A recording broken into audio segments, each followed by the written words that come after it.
Hi everyone, I'm Abby and I'm going to walk you through how to put together your resurrection garden. So go ahead and get your Lent box and pull out the potting tray, the cup cut in half, bag of potting mix, your bag of grass seed, and the instructions. On here is a step-by-step list of what we're going to do and a cool picture of what we'll hopefully have by the end. So that's step one if you've got these things, but there's still some more supplies we need. And we're going to have to go outside to get them. So we're going to need some rocks or pebbles and one big rock that we're going to use to cover the tomb, and some small sticks that we're going to fashion together to make crosses. So maybe you need to go for a walk, head over to the park, or if you're lucky like me, I have a gravel driveway, so I'm going to check that out first. Well, let's head outside. Come on with me.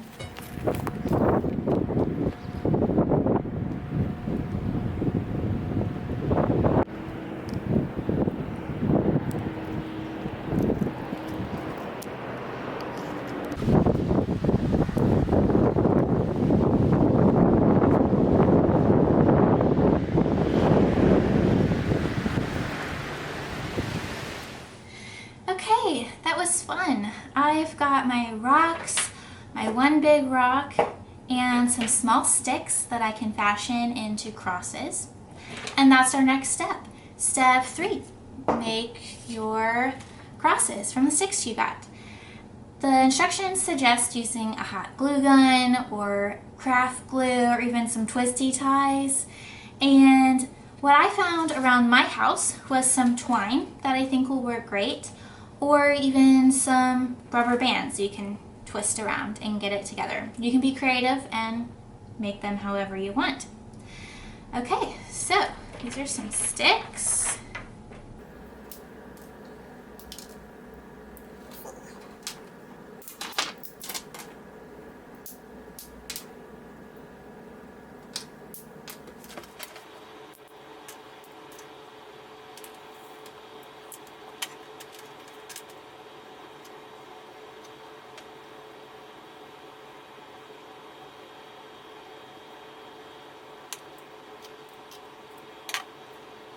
Alright, so after you have your crosses made, then we're ready to get your potting mix and start forming the garden in the tray.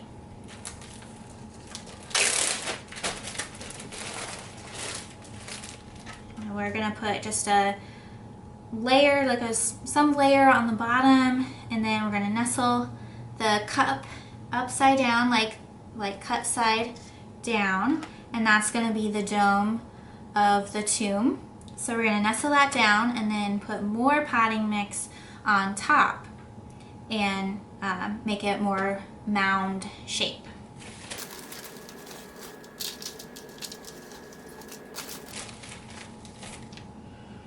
It smells so good.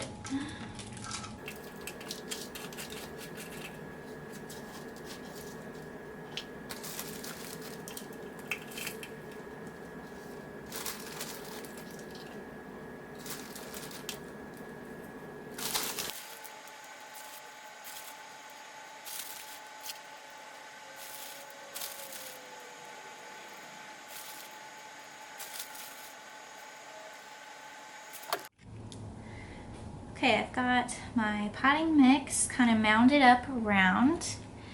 Now the next step is to arrange the rocks and add the crosses. So I'm going to lay the rocks, make it look like a garden all around here.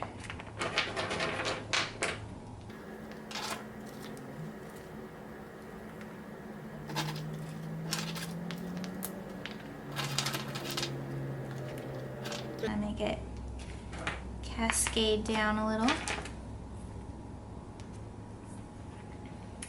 You can put your crosses behind, or if you put your tomb in the middle, you can kind of put them behind it or move the tomb to the side. You can put it however you want. Ooh, that is not holding up. I'm going to put mine over here to the side.